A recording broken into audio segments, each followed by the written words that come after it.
Welcome dear viewers. Today we learn class 12th lesson 5 Indigo. This lesson is written by Louis Fisher.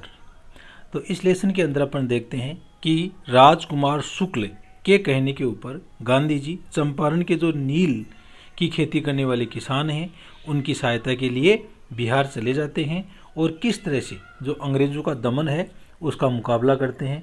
तो ये अपना lesson चल रहा था। अब अपन ओरिजिनल टेक्स्ट के ऊपर आते हैं। इन कॉन्सिक्वेंस, इससे पहले दोस्तों अपन ने इसके पार्ट 2 हैं उसके अंदर अपन डिस्कस कर चुके हैं। तो यदि आप वो देखना चाहते हो तो वीडियो की डिस्क्रिप्शन में उनका लिंक मिल जाएगा और वहाँ जा कर के आप इसको देख सकते हो। इन कॉन्सिक्वेंस, परिणाम में गांधी रिसीव्ड ए समन। देखो समन किसको बोलते हैं? समन, या जब कोई अथॉरिटी किसी को बुलाती है ना, सत्ता, उसको समन बोलते हैं। जैसे कोर्ट का समन यानी कोर्ट का बुलावा, तो समन यानी बुलावा। तो इन कॉन्सिक्वेंस यानी इन रिजल्ट, इस परिणाम के अंदर Gandhi received a summons, Gandhi ji को एक बुलावा पत्र प्राप्त हुआ to appear in court the next day, कि वह अगले दिन न्यायालय के अंदर उपस्थित हो। All night Gandhi remained awake, रात भर गांधी जी हैं वो जागते रहे। He telegraphed Rajendra Prasad to come from Bihar, उन्होंने राजेंद्र प्रसाद को एक खत लिखा कि वह बिहार से आए विथ इन्फ्लुएंशियल फ्रेंड्स। इन्फ्लुएंशियल यानी प्रभावशाली, फ्रेंड एंड दोस्त, अपने जो प्रभावशाली दोस्त हैं उनके साथ में आए। ही सेंट इंस्ट्रक्शन टू द आश्रम, और उसने आश्रम कहाँ था? साबरमती के अंदर, अहमदाबाद के अंदर। तो आश्रम के लिए भी उन्होंने कुछ निर्देश भेजे। इंस्ट्रक्शन यानी निर्देश। He wired a full report to the viceroy. He wired a full report, और उन्होंने एक विस्तृत रिपोर्ट यानी ब्यूरो या सूचना भेजी टू द वायसराय। अब यहाँ पर अपन देखते हैं कि वायसराय कौन होता है। तो दोस्तों, जब भारत है वो अंग्रेज़ों के अधीन था, तो जो ब्रिटिश सम्राट था उसके प्रतिनिधि के रूप में यहाँ का जो शासक है, भारतीय उपनिवेश का जो शासक है, वो कौन होता था? Governor general. वो कौन होता था? Governor general. तो ये जो गवर्नर जनरल है इसके 2 नाम होते थे। जब वह एज ए प्रशासक के रूप में होता था तो उस समय तो उसको गवर्नर जनरल कहते थे, लेकिन जब वह किसी देशी राजा से, ब्रिटेन का जो राजा है उसकी प्रतिनिधि के रूप में मिलता था तो उस समय उसका नाम वायसराय हो जाता था। तो वायसराय और गवर्नर जनरल एक ही चीज़ है। तो उन्होंने he wired a full report to the viceroy, और उन्होंने एक पूरी की पूरी रिपोर्ट है वो वायसराय को भेज दी। Morning found the town of Motihari black with peasant से। मॉर्निंग, सुबह, found the town of Motihari, Motihari की जो कस्बा है ना उसमें देखा गया कि पीजेंट्स किसान को बोलते हैं, कि पूरा का पूरा जो मोतिहारी कस्बा है वो ब्लैक यानी काला हो गया। यानी सभी जो काली सर वाले हैं ना किसान वहाँ पर इकट्ठा थे, यानी वहाँ पर बहुत ज़्यादा भीड़ इकट्ठी हो गई किसानों की। They did not know Gandhi ji record in South Africa, हालांकि वो लोग गांधी जी ने साउथ अफ्रीका या दक्षिणी अफ्रीका के अंदर क्या किया उसका ब्यूरो उनके पास में नहीं था। दे हैड मियरली यानी मुश्किल से, हर्ड दैट ए महात्मा, उन्होंने तो मुश्किल से ये सुन रखा था कि एक महात्मा है who wanted to help them, और वो उनकी सहायता करना चाहता है। वाज इन ट्रबल, और वो महात्मा है वो इस समय परेशानी में है। विथ द अथॉरिटीज यानी सत्ता से, यानी जो सत्ता है वहाँ की, उस सत्ता के कारण वो परेशानी में है। देयर स्पॉन्टेनियस बोलते हैं स्वाभाविक, डेमोस्ट्रेशन यानी प्रदर्शन, और उनका जो स्वाभाविक प्रदर्शन है इन थाउजेंड्स हजारों, अराउंड द कोर्ट हाउस, उस कोर्ट हाउस यानी न्यायालय परिसर के चारों ओर, was the beginning of their liberation from fear of the British, और ये सारी चीज़ें हैं वो क्या थी? ये सारी शुरुआत थी। बिगिनिंग यानी शुरुआत, ऑफ देयर लिबरेशन यानी उनकी आज़ादी की, ये सब उन किसानों की आज़ादी की शुरुआत थी। From fear of the British, जो ब्रिटिश का भय था, ब्रिटिश शासन का भय था उससे। द ऑफिशियल्स फेल्ट पावरलेस, और वहाँ के जो अंग्रेजी हुकूमत के अधिकारी थे उन्होंने अपने आप को पावरलेस यानी असहाय महसूस किया विदाउट गांधी जी कोऑपरेशन, गांधी जी के सहयोग के बिना। He help them regulate the crowd, he help them, और उन्होंने उन लोगों की सहायता की उस भीड़ को रेगुलेट यानी नियमित करने की, उसको नियंत्रित करने की। He was polite and friendly, और वो he was polite and friendly, वो कौन? गांधी जी विनम्र भी थे और मित्रवत भी थे। He was giving them concrete proof, और वह उनको, देम किसके लिए आता है? ये ब्रिटिश ऑफिशियल के लिए आया है। तो गांधी जी ने उन लोगों को कंक्रीट यानी ठोस, प्रूफ यानी प्रमाण दिए, दैट देयर माइट, जितना कि वो दे सकते थे, हिदर टू, और हिदर टू यानी अभी तक, डिडेड एंड भयानक एंड अनक्वेश्चनड, और उनके जो प्रूफ थे वो बहुत ही मतलब कैसे थे? भयानक थे, और उनके ऊपर किसी प्रकार का क्वेश्चन नहीं किया जा सकता था। Could be challenged by Indians, और ये पहली बार हुआ कि जो इंडियन है, भारतीय लोग हैं, उनके द्वारा चुनौती दी गई। चैलेंज यानी चुनौती। द गवर्नमेंट वाज बेफाल्ड, BAFFLED, बेफाल्ड यानी चकरा गई, और जो सरकार है वो चकित रह गई, अमेंजमेंट में रह गई। द प्रोसिक्यूटर रिक्वेस्टेड, और जो अभियोजन है उसने रिक्वेस्टेड यानी प्रार्थना की, द जज से, कि टू पोस्टपोन द ट्रायल, की सुनवाई है इसको पोस्टपोन यानी स्थगित करना, तो इसको स्थगित कर दिया जाए।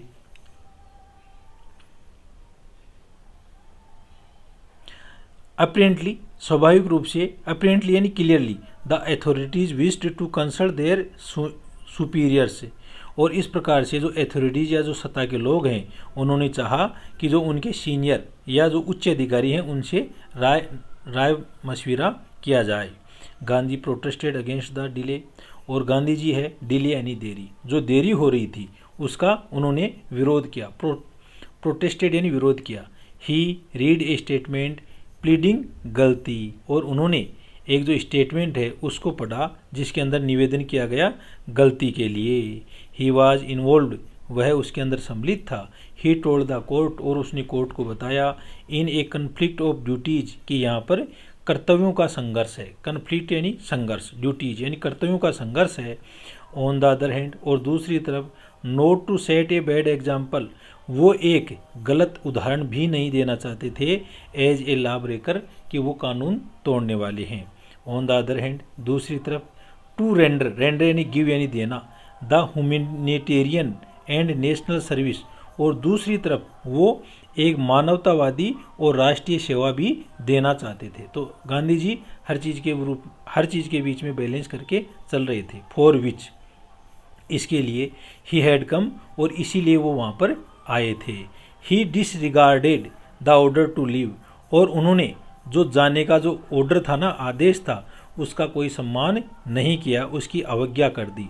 Note for want of respect for lawful authority, और उन्होंने ये कार्य इसलिए नहीं किया कि उनको जो लॉफुल यानी कानून सम्मत जो सरकार है या सत्ता है उसे उसको आदर मिलेगा, but in obedience to the higher law, लेकिन इन ओबीडियंस यानी आज्ञा, टू द हायर लॉ उच्च नियम का, ऑफ ओवर बीइंग यानी हमारा, द वॉइस ऑफ कॉन्शियस, और ये सारी थी कॉन्शियस यानी अंतरात्मा की आवाज़ थी।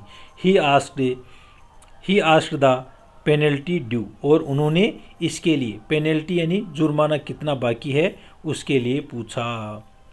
द मजिस्ट्रेट अनाउंस्ड, और जो मजिस्ट्रेट या न्यायाधीश है उन्होंने घोषणा की that he would pronounce sentence after a 2 hour recess यानी मध्यांतर। तो ही वुड प्रोनाउंस यानी घोषणा करना या कहना, सेंटेंस यानी सजा, आफ्टर 2 आवर रिसेज 2 घंटे के अंतराल के बाद में वो सजा सुनाएंगे। एंड और आस्क्ड गांधी, और गांधी से पूछा टू फर्निश बेल, कि उनकी जो बेल है, furnish bail for those 120 minutes. तो गांधी जी से क्या कहा गया कि गांधी जी है टू फर्निश यानी प्रस्तुत करना, बेल यानी जमानत, फॉर दोज 120 मिनट्स यानी इन 120 मिनट के अंदर या 2 घंटे के अंदर वो अपनी जो बेल है या जमानत है उसको प्रस्तुत करें। गांधी रिफ्यूज्ड, लेकिन गांधी ने मना कर दिया। द जज रिलीज्ड हिम विदाउट बेल, और अब विवश होकर के उस जज ने उनको बिना जमानत के ही रिहा कर दिया। वेन द कोर्ट री कन्वेंड, और जब जो कोर्ट है या न्यायालय है वो पुनः शुरू हुआ, द जज said he would not deliver the judgement for several days. तो उस समय वहाँ का जो जज था या न्यायाधीश था, उन्होंने कहा कि वो अपना निर्णय कई दिनों तक नहीं देंगे, सेवरल यानी कई। मेनवाइल, इसी बीच में, he allowed Gandhi to remain in liberty, और इसी बीच उन्होंने क्या आदेश दिया कि गांधी जी हैं अब लिबर्टी यानी आज़ादी के साथ में रिमेन यानी रह सकते हैं। इसका मतलब जो अंग्रेजी सत्ता है उसकी हार हो गई और गांधी जी की जीत हो गई। दोस्तों, राजेंद्र प्रसाद, ब्रज किशोर बाबू, Maulana Mazharul Haq and several other prominent lawyer had arrived from Bihar. और अब वहाँ पर मोतिहारी के अंदर राजेंद्र प्रसाद है, ब्रज किशोर बाबू है, मौलाना मजहरुल हक है और सेवरल यानी कई अन्य प्रोमिनेंट यानी प्रभावशाली वकील हैं, वो बिहार से वहाँ पर आ गए। दे कन्फर्ड विथ गांधी, और उन्होंने कन्फर्ड यानी विचार विमर्श करना, उन्होंने विचार विमर्श किया गांधी के साथ में।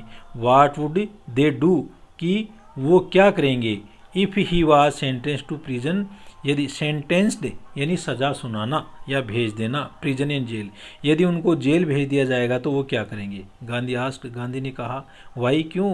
द सीनियर लॉयर रिप्लाइड, तो इस पर जो वरिष्ठ वकील हैं उन्होंने जवाब दिया, they had come to advise and help him, कि वो वहाँ पर उनको सहायता देने के लिए और उनकी सहायता करने के लिए, उनको सलाह देने के लिए और सहायता करने के लिए आए हैं।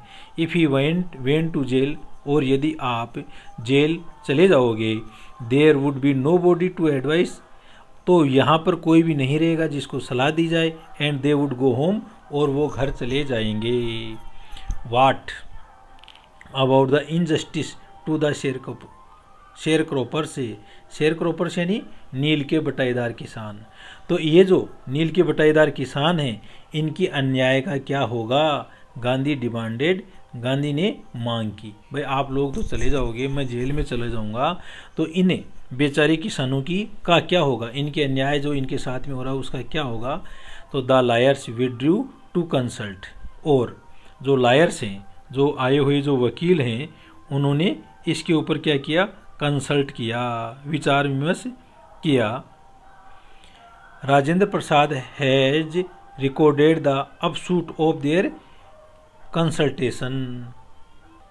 तो यहाँ पर देखो, इस लाइन को देखना दोस्तों, कि the lawyers withdrew to consult, तो जो लायर्स या वकील थे उन्होंने अपनी जो कंसल्ट या जो सलाह है उसको वापस ले ली। Rajendra Prasad has recorded the अपशूट यानी आउटकम या परिणाम। तो राजेंद्र जो प्रसाद हैं उन्होंने इसके परिणाम हैं ऑफ देयर कंसल्टेशन, उनके जो सलाह या विचार विमर्श के जो परिणाम हैं उनके बारे में कहा। दे थॉट, उन्होंने सोचा, अमोंगेस्ट देमसेल्फ, कि उनके बीच में, that Gandhi was totally stranger, कि तो गांधी जी हैं वो तो पूर्णतः अजनबी हैं, and yet he was prepare to go to prison, फिर भी वो लोग हैं, गांधी जी हैं, वो जेल में जाने के लिए तैयार हैं। For the shake of the peasants, shake यानी के लिए, ऑफ द पीजेंट्स यानी किसान, उन किसानों के लिए वो जेल जाने के लिए तैयार हैं। इफ़ दे, यदि वो ऐसा कर सकते हैं। ऑन द अदर हैंड, और दूसरी तरफ, being not only resident of the adjoining district, कि हम न केवल एडजॉइनिंग यानी पड़ोस के जो ज़िले हैं उनके अपन निवासी हैं, बट आल्सो दोज, लेकिन हम वो लोग हैं, हु क्लेम्ड, जो दावा करते हैं, to have serviced these peasants, कि हम उन पीजेंट्स या किसानों की सेवा करते हैं। शुड गो होम, क्या हमें घर जाना चाहिए क्या। It would be shameful desertion पलायन को बोलते हैं, और ये हमारा जाना है ना, वो बहुत ही शर्मिंदगी भरा पलायन होगा। They accordingly went back to Gandhi, और दे यानी वो लोग, अकॉर्डिंगली यानी के अनुसार, वेंट बैक टू गांधी, वो लोग गांधी के पास में गए। एंड टोल्ड हिम, और उनको बताया। They were ready to follow him into jail, they were ready, कि वो लोग तैयार हैं, to follow him into jail, कि वो उनके साथ में जेल में भी जाएंगे। The battle of Champaran is won, और जो चंपारण का युद्ध है वो जीत लिया गया, क्योंकि संगठित हो गए, संगठित होते युद्ध जीत लिया। ही एक्सक्लेम्ड, उन्होंने आश्चर्य व्यक्त किया। Then he took a piece of paper, और तब उन्होंने एक कागज़ का टुकड़ा लिया। And divided the group into pairs, और उन लोगों को अलग अलग पेयर यानी जोड़ों के अंदर बांट दिया। And put down the order, और उसके अंदर जो ऑर्डर है उसको लिखा। In which each pair was to court arrest, और इसके अंदर जो प्रत्येक जोड़ा है वो कोर्ट के द्वारा गिरफ्तार किया जाएगा, यानी सभी लोग झुंड के अंदर अलग अलग अपनी गिरफ्तारियां देंगे। तो इस तरह से यहाँ तक हो गया। अब अपना एक थिंक एज यू रीड का क्वेश्चन है। The events in this part of the text illustrate Gandhi's method of working, यानी इस हिस्से के अंदर गांधी जी किस तरह से काम करते हैं, उनका जो तौर तरीका है उसको दर्शाया गया है। Can you identify some instance, क्या आप कुछ जो उदाहरण हैं उनको पहचान सकते हो ऑफ दिस मेथड, उस तरीके का। And link them to his ideas of satyagraha, और इनके जो आइडिया या विचार हैं उनको सत्याग्रह के साथ में जोड़ो। ऑन नॉन वायलेंस, और अहिंसा के साथ में जोड़ो। तो दोस्तों इसका आंसर हो जाएगा, he was ready to court arrest for breaking such law and going to jail. Gandhi जी हैं वो तैयार हो गए कि ऐसे जो कोर्ट में वो गिरफ्तार होने के लिए तैयार हो गए, ऐसे जो नियम हैं उनको तोड़ने के लिए जेल जाने के लिए। The famous Dandi march to break the salt law, और जो प्रसिद्ध उनकी जो डांडी यात्रा है ना वो द साल्ट लॉ नमक कानून को तोड़ने के लिए थी। इज अनोदर इंस्टेंस, ये एक अन्य उदाहरण था। The resistance and disobedience was peaceful, और इस प्रकार से उनका जो विरोध था और अवज्ञा थी वो शांतिपूर्ण था। And A fight for truth and justice, और उनकी एक लड़ाई सत्य और न्याय के लिए थी। This was linked directly to his ideas of satyagraha and non violence, और ये सब चीज़ें हैं वो सीधे रूप से, ये विचार हैं वो सत्याग्रह से और नॉन वायलेंस या अहिंसा से जुड़े हुए हैं। तो थैंक यू व्यूअर्स, आज के इस पार्ट में इतना ही। एक बार फिर नेक्स्ट पार्ट में आपसे मिलेंगे। Thank you very much.